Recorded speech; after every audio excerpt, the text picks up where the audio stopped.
Sorry दोस्तों, वो पिछला वीडियो अचानक से बंद हो गया था और उसमें कुछ टेक्निकल आ गई थी, फॉल्ट आ गई थी, इस वजह से बंद हो गया था।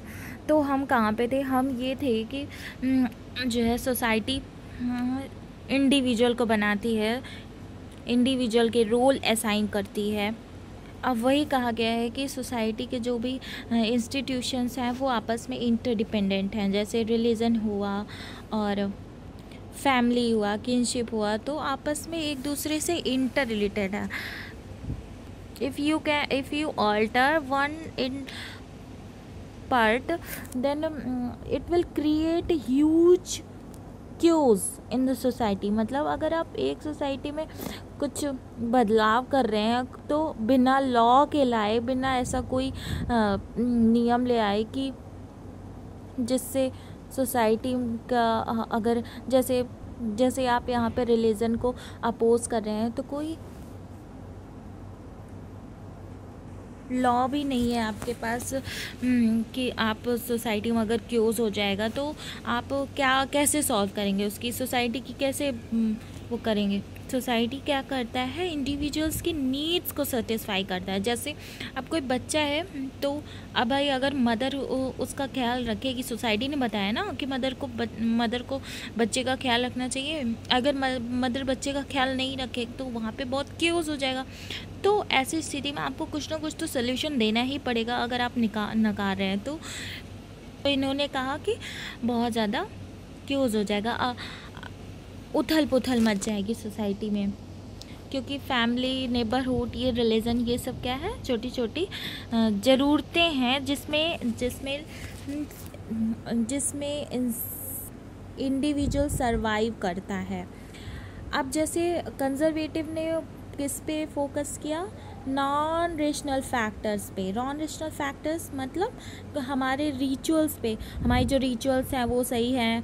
Totem is the very important work which Durkheim has determined in their theory of religion. Okay, मैं आपको छोटे से पार्ट में बता दे रही हूँ कि टोटम है क्या। Totem is a symbol of worship, इस ऐसे आप समझ लीजिए, क्योंकि अभी बाद में आने वाले लेक्चर्स में मैं बताऊंगी व्हाट इज़ द टोटम। हाँ, और ये जो कंजर्वेटिव थे इन्होंने इन सब चीज़ों पे फोकस किया। और हाँ दोस्तों, एक देखिए, जैसे मैंने आपको कहा टोटम को लेके थ्योरी बनी, सेरेमनी को लेकर के थ्योरी बनी। और कंजर्वेटिव्स जो थे, जैसे था कार्ल मार्क्स कहते थे कि जो है आपको बिल्कुल भी अपने आप को एक्सप्लॉइट नहीं होने देना है, लेबर्स को कहते थे, क्योंकि वो कैपिटलिस्ट के अपोज थे। वैसे वो कम्युनिज़्म को सपोर्ट करते थे। आगे के लेक्चर्स में बताएंगे कि कम्युनिज़्म होता क्या है। तो इसमें कहा गया है कि अब कंजर्वेटिव ने क्या सपोर्ट किया? कंजर्वेटिव ने हायरार्किकल सिस्टम सपोर्ट किया। हायरार्किकल सिस्टम मतलब कोई यहाँ पे होगा, कोई यहाँ पे होगा, कोई यहाँ पे होगा, कोई यहाँ पे होगा, कोई यहाँ पे होगा, किसी का कोई काम होगा, किसी का कोई काम होगा, किसी का कोई काम होगा। तो इस तरह से एक हमारा फंक्शन जनरेट हो रहा है। कोई फंक्शन कर रहा है, कोई फंक्शन कर रहा है। तो हमारी सोसाइटी क्या है? एक फंक्शन जनरेट कर रही है, मतलब कि फंक्शन में चल रही है। जो जिसका काम है वो वैसा काम अपना कर रहा है, तभी सोसाइटी आगे बढ़ रही है। और हायरार्किकल सिस्टम खाली ऐसा ही नहीं होता, मतलब अप से डाउन भी नहीं होता जैसे ब्यूरोक्रेसी में है। और हायरार्किकल ऐसे भी होता है, हॉरिजॉन्टल भी होता है। अब क्या है कि ये जो हायरार्किकल सिस्टम में इन्होंने रिवार्ड्स और स्टेटस पे ज़्यादा फोकस किया, क्योंकि इसी से प्रिविलेजेस कुछ मेंटेन रहते थे और इसी से ये इनका वर्क करेंगे, ये इनका वर्क करेंगे, और इसी तरह से आपस में एक तरह का जुड़ाव था। तो कंजर्वेटिव्स ने किस पे फोकस किया? हायरार्किकल सिस्टम पे। और हायरार्की को भी लेकर के बहुत सारी थ्योरीज बनी हुई हैं। अब देखिए, अब यहाँ पे क्या हुआ कि इंडस्ट्रियलाइजेशन, अर्बनाइजेशन और ब्यूरोक्रेटाइजेशन से काफ़ी सारे डिसऑर्गेनाइजिंग इफ़ेक्ट हुआ सोसाइटी पे। वो कैसे हुआ? वो ऐसे हुआ कि जैसे अब ब्यूरोक्रेसी है तो कई सारे डिपार्टमेंट होंगे ना, अब उनको चलाने के लिए कई सारे डिपार्टमेंट, फिर उनको देखने के लिए कई सारे डिपार्टमेंट, तो बहुत सारा ऐसे क्योस मौस मच जाएगा। अब बताइए, इसको चलाने के लिए फिर इतना बड़ा सा कुछ डिपार्टमेंट। तो वही ये कंजर्वेटिव्स इसीलिए ये कहते थे कि आप ऐसा कर नहीं पाओगे, आप कुछ उसको संभाल नहीं पाओगे स्ट्रक्चर, इसलिए जैसा स्ट्रक्चर बना हुआ है वैसा ही बने रहने दीजिए। अब देखिए अप्रॉक्सीमेटली 19th सेंचुरी के जो थिंकर्स थे उन्होंने सोशोलॉजी को आइडेंटिफाई किया। वैसे एक क्वेश्चन हमेशा पूछा जाता है कि सोशोलॉजी का इमर्जेंस कब से हुआ। अब देखिए दोस्तों, जो अब वैसे हमने ये जो पॉइंट्स पढ़े हैं यहाँ से जेटलिन के, वो हम लोग को आंसर करने में आसानी होगी कि ऐसा कोई डाटा नहीं है कि सोशियोलॉजिकल थ्योरी कब से जनरेट हुई, लेकिन हमारी जो ह्यूमन कैपेसिटी है, हम अपने बारे में सोचते रहते हैं कि हम हमारे सराउंडिंग्स के बारे में सोचते रहते हैं। ह्यूमंस में एक ऐसी कैपेबिलिटी होती है कि वो अपने आसपास के बारे में सोचते रहते हैं।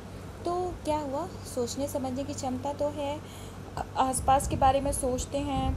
और तो जैसे कि कह सकते हैं प्लेटो ने आसपास के बारे में सोच के सोसाइटी के 6 एजम्पशंस दिए। हमें इतना जानने की ज़रूरत नहीं कि what the 6 assumption was, but हाँ हम इसको लिख सकते हैं as a 6 assumptions of society Plato ने दिए थे। जो अब जेम्स हैरिंगटन, इन्होंने यूटोपियन सोसाइटी की बात करी जहाँ पे सारी सोसाइटी एक दूसरे की हेल्प करेगी और बहुत ही अच्छे से रहेगा। लेकिन ये जो थिंकर्स थे, इनको सोशोलॉजिस्ट उस टाइम नहीं कहा जा सकता था। क्यों? क्योंकि इनके जो आइडियाज़ थे ये बहुत ही ज़्यादा रिलेवेंट नहीं थे मॉडर्न सोसाइटी के बेसिस पे। सोशोलॉजी कब एक डिसिप्लिन बना? अप्रॉक्सीमेटली 19th सेंचुरी में, जब हमारे नए नए थिंकर्स अगस्ट कॉम्टे ये सब आए, तो सोशोलॉजी को एक नई पहचान मिली। तब सोशोलॉजी की शुरुआत हुई, क्योंकि इन्होंने बताया कि हमें सोशोलॉजिकल थ्योरीज कैसे बनानी है।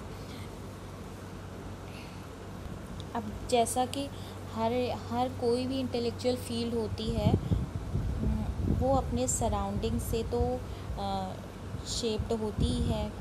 जैसे कोई भी पॉलिटिकल थ्योरी बनी, तो पॉलिटिकल थ्योरी तो आसपास के सराउंडिंग्स से इन्फ्लुएंस्ड होगी।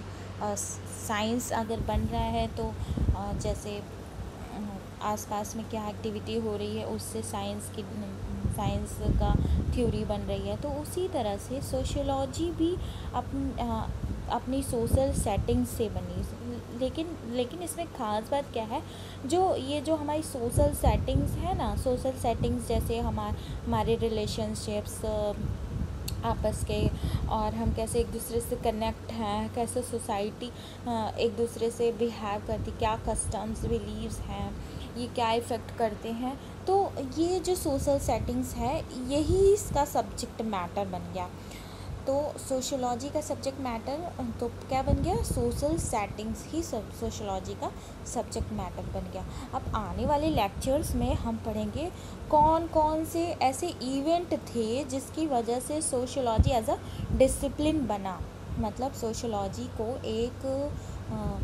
एक डिसिप्लिन बनाने में, जैसे हिस्ट्री एक डिसिप्लिन है, फ़िलॉसफी एक डिसिप्लिन है, इसी तरह से सोशोलॉजी को भी एक डिसिप्लिन बनाने में कौन कौन से ऐसे कारण बने, हम उसमें कई सारे कारण पढ़ेंगे। जैसे फ्रेंच रिवॉल्यूशन, कॉमर्शियल रिवॉल्यूशंस, इस तरह के क्या फोर्सेस थे जिन्होंने सोशोलॉजी को एज अ डिसिप्लिन बनाया। क्योंकि बहुत पहले तो एज अ डिसिप्लिन नहीं था, लोग बस उसकी बात ही किया करते थे। ये प्लेटो, हैरिंगटन, ये सब बात ही खाली किया करते थे। इन्हें जो है सोशोलॉजिस्ट नहीं कह सकते, क्योंकि मॉडर्न सोसाइटी में इनके आइडियाज़ इतने रिलेवेंट नहीं हैं। तो ये हमारा छोटा सा लेक्चर था, जिसको आप 1-2 बार 3 बार ऐसे पढ़ेंगे। अगर कुछ डाउट हो, कहीं ऐसा मैंने ऐसे एब्स्ट्रैक्ट वर्ड बोल दिया हो, बिकॉज़ अब देखिए हम लोग जो सोशलॉजी की तरफ सोचते हैं, तो हमारे ऐसे वर्ड्स में ही सोशलॉजी टपकने लगती है। तो तो हमें पता नहीं चलता कि हम सोशलॉजी के वर्ड्स भी बोल रहे हैं। तो अगर आपको कहीं भी वर्ड्स में प्रॉब्लम आए, कोई ऐसे मैंने टेक्निकल वर्ड बोल दिया हो, क्योंकि सोशलॉजी एज अ सब्जेक्ट बहुत ही एब्स्ट्रैक्ट है, तो आप कमेंट सेक्शन में पूछ सकते हैं हमसे। और हाँ, अगर वीडियो आपको जैसा भी लगा हो तो लाइक कर दीजिएगा। Thank you, bye bye.